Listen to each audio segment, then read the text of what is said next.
추위는 오늘 아침까지 이어지다가 낮부터는 누그러질 전망입니다. 올해 마지막 한파일 것으로 보여서 바깥 활동하기 한결 수월해질 텐데요. 앞으로 며칠간 초미세먼지가 기승을 부린다는 예보여서 외출하실 때 주의하셔야 합니다. 김동혁 기자의 보도입니다.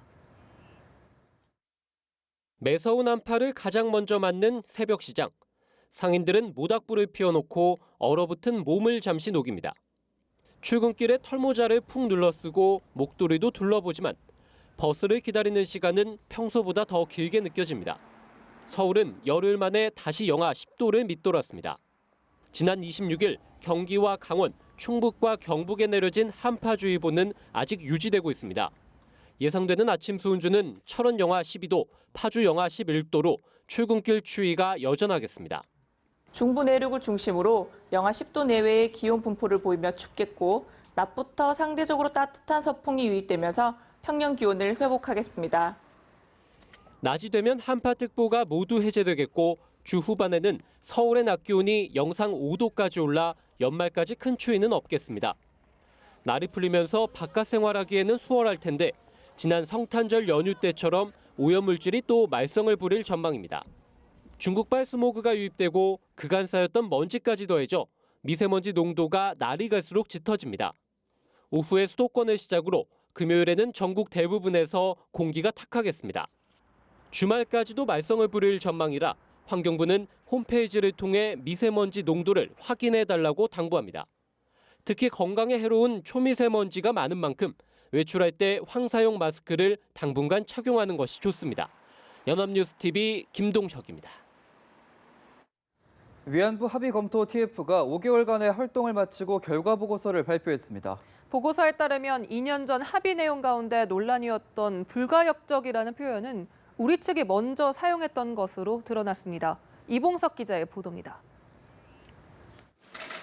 한일 위안부 합의 검토 TF가 지난 5개월간 총 20여 차례의 회의 결과를 담은 약 30쪽 분량의 보고서를 발표했습니다.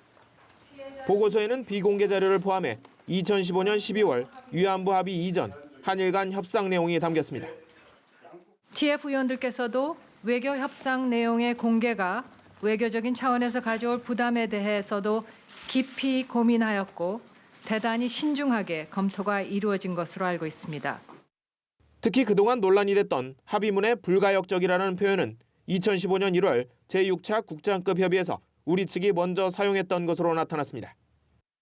한국 쪽은 사죄의 불가역성을 강조했는데 당초 취지와는 달리 합의에서는 해결의 불가역성으로 의미가 변했습니다. 외교부는 잠정 합의 직후 불가역적이라는 표현의 삭제가 필요하다는 의견을 당시 청와대에 전달했지만 청와대는 이를 묵살했습니다. 국제사회에서 위안부 문제를 제기하지 않기로 약속했다는 오해를 불러온 점도 문제로 지적됐습니다. 실제로 청와대는 합의 후 외교부에 국제무대에서 위안부 관련 발언을 하지 말라는 지시를 하기도 했습니다. 또 다른 논란인 주한 일본 대사관 앞 소녀상 문제도 정부가 소녀상은 민간단체 주도로 설치된 만큼 관여하기 어렵다는 걸 알면서도 합의 내용에 포함시켰던 것으로 밝혀졌습니다. 보고서는 일본 정부가 기금으로 내놓은 10억엔이 객관적 기준 없이 정해졌다고 꼬집기도 했습니다. TF는 결론적으로 위안부 합의가 피해자의 의견을 충분히 수렴하지 않았고 정부 내 소통도 부족했으며 박근혜 전 대통령의 책임도 적지 않다고 강조했습니다. 연합뉴스TV 이봉석입니다. 네, 한일 위안부 합의 때 사실상 이면 합의가 있었다는 조사 결과도 공개됐습니다. TF는 정부가 위안부 관련 단체를 설득하고 해외 소녀상 건립을 지원하지 않겠다고 약속한 비공개 합의도 있었다고 밝혔는데요. 김혜영 기자입니다. 한일 위안부 합의 때 사실상 이면 합의가 존재했던 것으로 조사됐습니다. 양국 간 합의 내용에는 외교장관 공동기자회견에서 발표한 공개 합의 내용에 소녀상, 제3국 기림비, 성노예 표현과 같은 비공개 내용이 들어 있습니다. TF에 따르면 비공개 합의에는 피해자 관련 단체를 설득하는 문제와 위안부 기림비 소녀상 문제, 성노예 용어 표현 문제 등 민감한 사안들이 포함됐습니다. 일본 측은 한국 정부에 정대협 등 피해자 관련 단체에 설득을 요청했고 한국 측은 설득 노력을 하겠다며 요청을 수용했습니다. 일본 측은 소녀상 기림비 설치를 한국 정부가 지원하지 않는다는 약속을 받으려 했고 한국 측은 해당 표현을 넣는데 동의했습니다. 일본 측이 성노예 표현을 하지 말 것을 원한 데 대해서도 한국 측은 공식 명칭이 일본군 위안부 피해자 문제뿐이라고 답했습니다. 주한 일본 대사관 앞 소녀상의 이전 계획을 묻는 질문에도 한국 측은 적절히 해결되도록 노력하겠다는 비공개 입장을 내놨습니다. 소녀상이 민간단체의 주도로 설치돼 정부가 관여하기 어렵다던 이전 정부의 공식 입장을 사실상 뒤집는 발언인 겁니다. 한국 쪽에 일방적으로 부담이 되는 관련 단체 설득 등이 다시 비공개 부분에 들어가게 되었습니다. 이로써 공개된 부분만으로도 불균형한 합의가 더욱 기울어지게 되었다고 저희 TF는 판단하였습니다. TF는 이 같은 비공개 합의가 2015년 2월 비공개 고위급 협의에서 이루어졌다고 설명했습니다. 연합뉴스TV 김혜영입니다. 청와대는 일본군 위안부 태스크포스 최종 보고서와 관련해 공식 논평을 내놓지 않았습니다.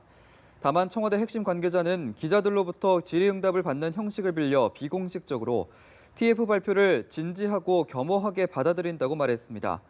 이어 정부는 위안부 피해자 할머니 모두의 명예와 존엄을 회복하고 마음의 상처를 치유하기 위해 진정성 있고 실질적 조치를 강구하고자 한다고 밝혔습니다. 이와 관련해 일본 언론들은 보고서를 통해 협상 과정의 비공개 내용이 공개됐다는 데 특히 관심을 보였으며 보고서의 발표로 한일 관계가 한층 악화될 우려가 있다고 예상했습니다.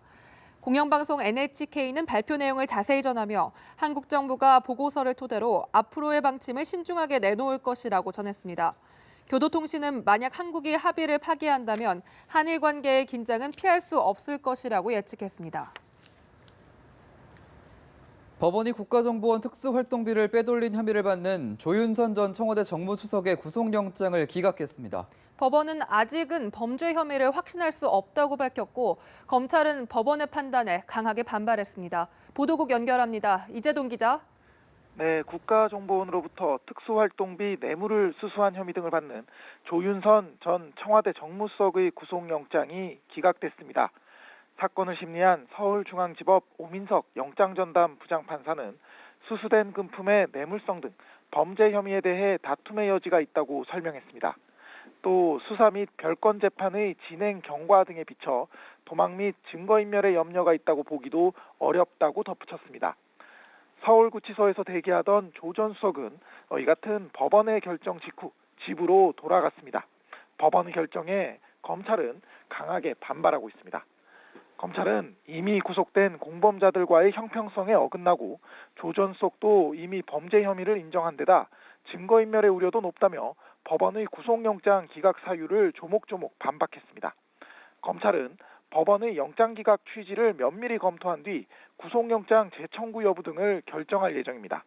한편 조 전 수석은 앞서 문화예술계 지원 배제 명단, 이른바 문학의 블랙리스트 작성자로 지목되며 올해 1월 구속됐었는데 지난 7월 1심에서 주요 혐의를 무죄로 판단받으며 징역 1년에 집행유예 2년을 선고받고 석방됐습니다.